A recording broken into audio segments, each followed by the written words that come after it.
Magandang hapon po. Good afternoon. Buenas tardes. Bonsoir.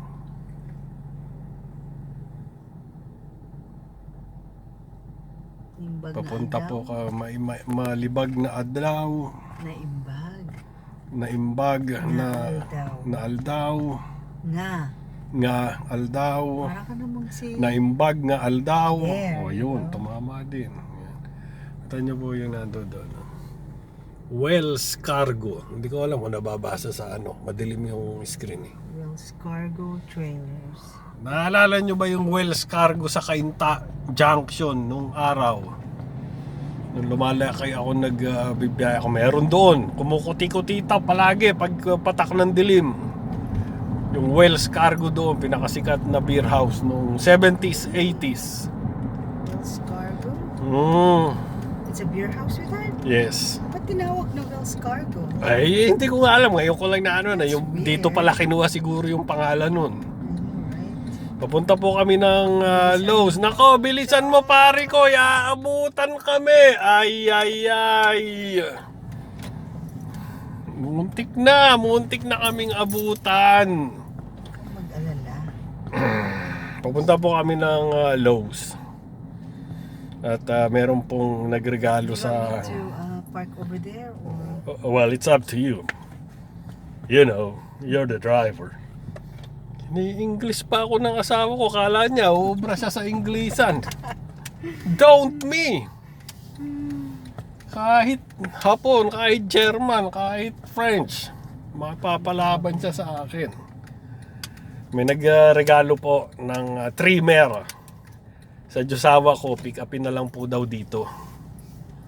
Napaka-bait naman ng nagregalo niya. Maraming salamat.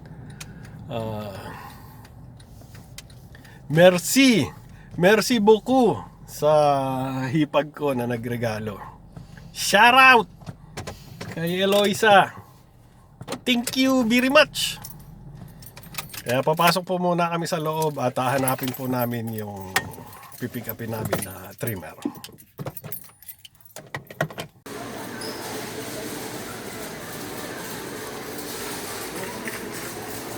Akala nyo sa Philippines lang maaga mag-start ang Christmas ha? Dito rin sa Amerika, sa mga tindahan. Nasa loob na po kami ng Lowe's. Ayan, naka-ready na po sila sa Halloween at sa Christmas.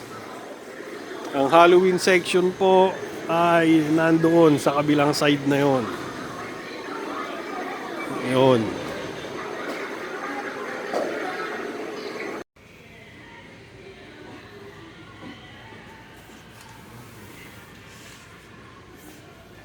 Mabigat.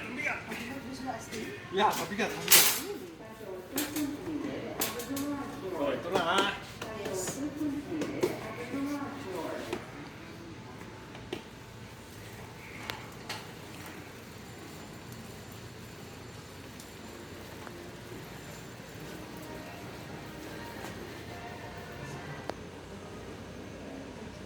Griddle.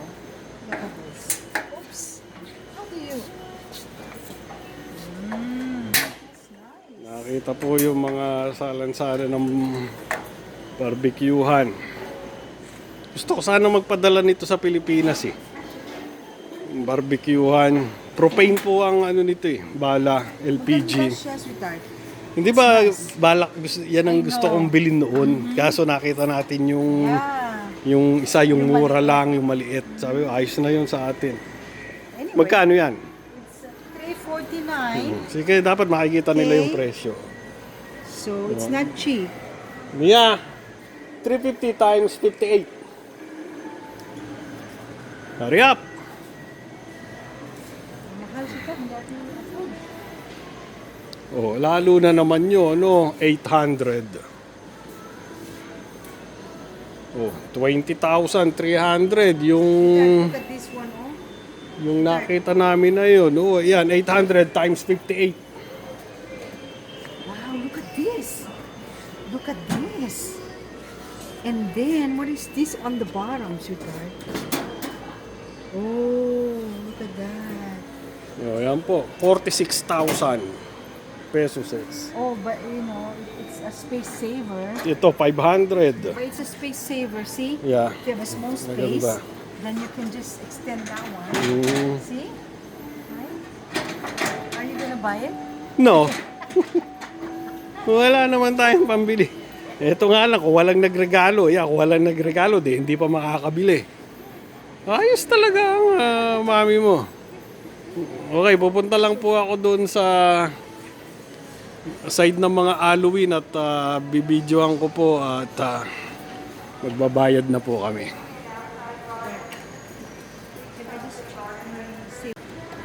Nakita pong fridge. Halos kamukha nung fridge namin. Ayan, 1,000. Dollar na lang, 1,000 na. Times 58. 58 na raw ang dollar ngayon eh. Eh di 58,000.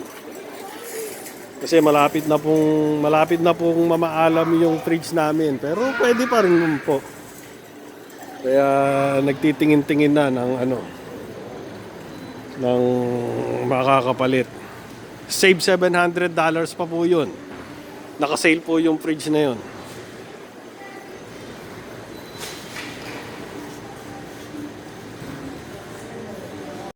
Anong bibili ng pinag-uusapan nyo? Ano bibili niya? Ano bibilin mo? Sa Hobby Lobby. Pupunta ba tayong lobby-lobby ngayon? Ayos. May pera naman siya. Okay. Basta may pera ka, no problem. Pera mo anak ko. Ito po ang tindahan ni Kim Jo. Lumipat po dito. Wala, ang daming pera nila. Yung mga taga-Angono po, alam po, kilala po kung sino si Kim Jo. Napakabuting tao po niyan, si Kim Jo. Inchik po yan, na galing ng China, of course, Inchik eh. Na lumipat ng Angono at hindi na umalis sa Angono. Nag-business po doon. Magbabayad po muna kami at pupunta daw doon sa lobby-lobby.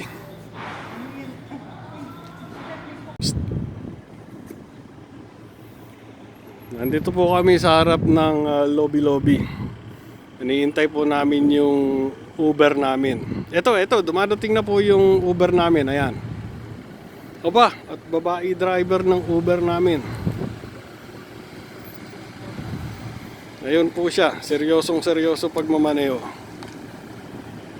Papasok po muna kami sa loob. At iniintay namin yung driver ng Uber. Galing mag-park ah. Uy, marunong na rin. Yan, natuto na siya sa akin, yan. Kasi yung iba kung mag-park, talagang hindi dumidiretso. Shoot! Are they closed? Close Sundays. Bro, Read it. Ano sabi? this is closed on Sundays. Naun siya po. Ang lobby-lobby. Oh, bakit ka umiiyak? I'm not. Kumiiyak ka ba kasi sarado yung lobby-lobby? Psst, are you crying? No. Are you sure? I low-key forgot today was Sunday. You wanna go to the Kings? Racing King. So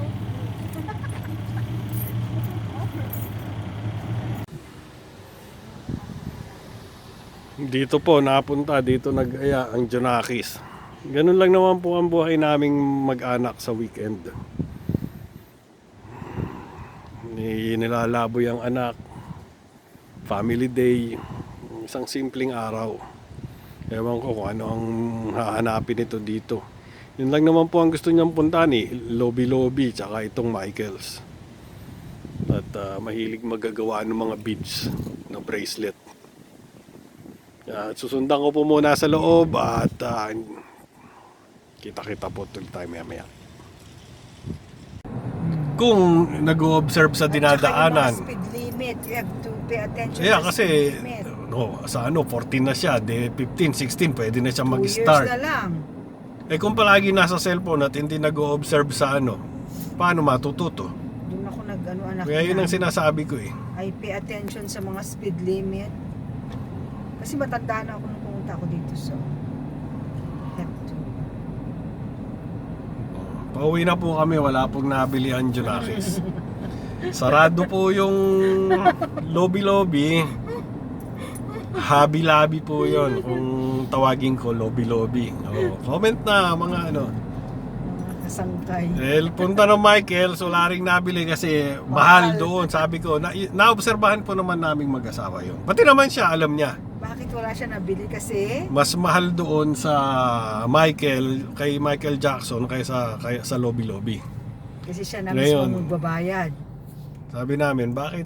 Saan mas mahal? Lobby-lobby or Amazon? Mas cheaper daw sa Amazon. No? Bakit hindi mo na lang intayin na may orderin mami mo sa Amazon para makasabay ka? Makasabay na rin ako. No?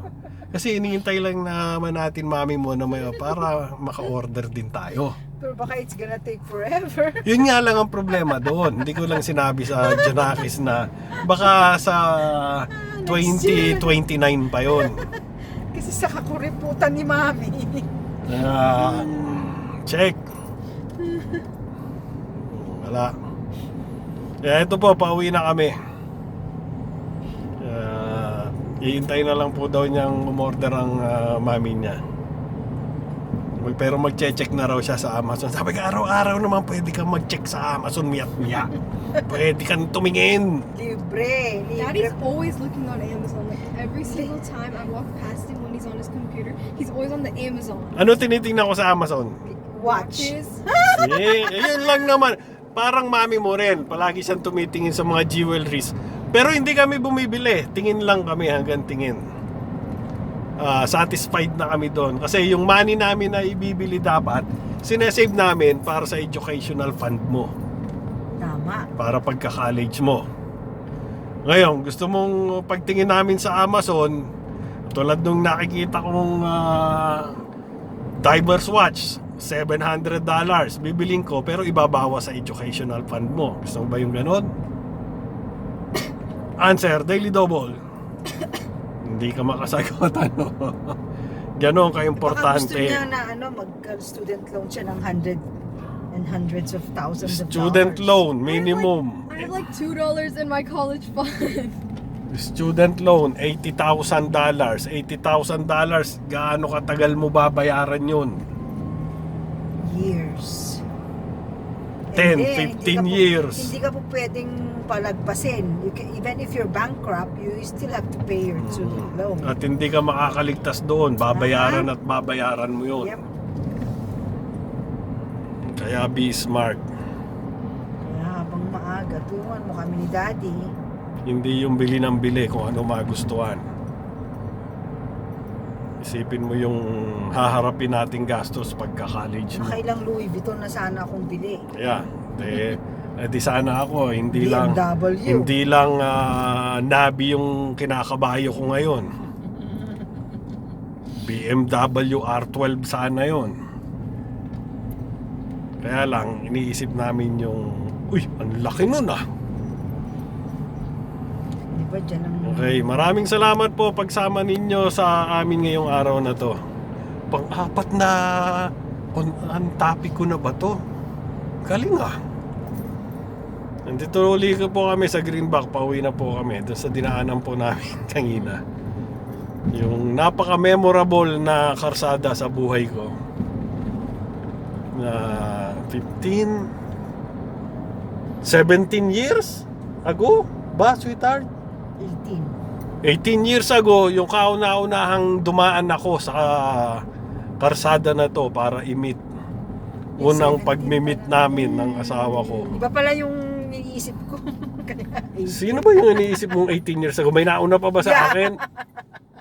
Sorry, pero hindi ko... Bilang ko 17 eh. Kasi hindi ko iniisip na eto, nagbablog pa ako ngayon. Hindi ko naisip noon na 17 years later, nung una akong dumaan dito, magbablog pa ako dito sa street na to. Tignan mo na ang buhay ng tao, napakahiwaga. Ganun talaga. Sabi ng Diyos awat Junakis ko, Palagi ka na lang paulit-ulit. Tuwing dadaan tayo dito sa kasadang to, yan ang... Hindi siya makaget over. Palaging yan ang sinasabi mo. Parang nagsisisi ka sa pagkakapunta mo din. Hindi siya makaget over. Ano, Mia? Hindi po yung Sirang pagsisisi. plaka. Na napaka-memorable po nung unang... Oh, Sigurado. sweetheart, Yes. naalala mo ba noon? What? Si Ria, yung pong panganay ko. Ngayon si Mia Sa mga na. panganay ko.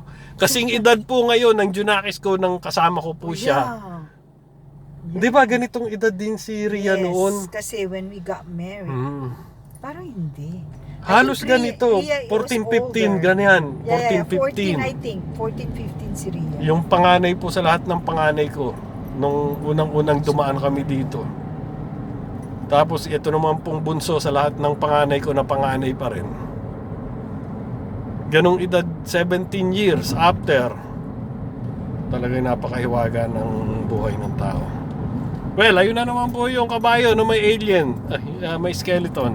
At pauwi pa, liko na naman po tayo dito sa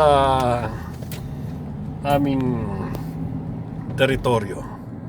And as usual, nandyan po yung bahay ng isang hipag ko at nandun naman po yung bahay namin. Naisip ko ba noon? Kasi kung hindi sila nanonood ng previous vlog. Yeah, okay, maraming salamat po at mag-ingat po tayong mabuti at ingatan natin ang bawat isa. Huwag po tayong makakalimot magpasalamat sa mga biyayang natatanggap natin. At mabuhay. Mag-ano ako, mag-adobo na dry. Pang halo-halo sa ano.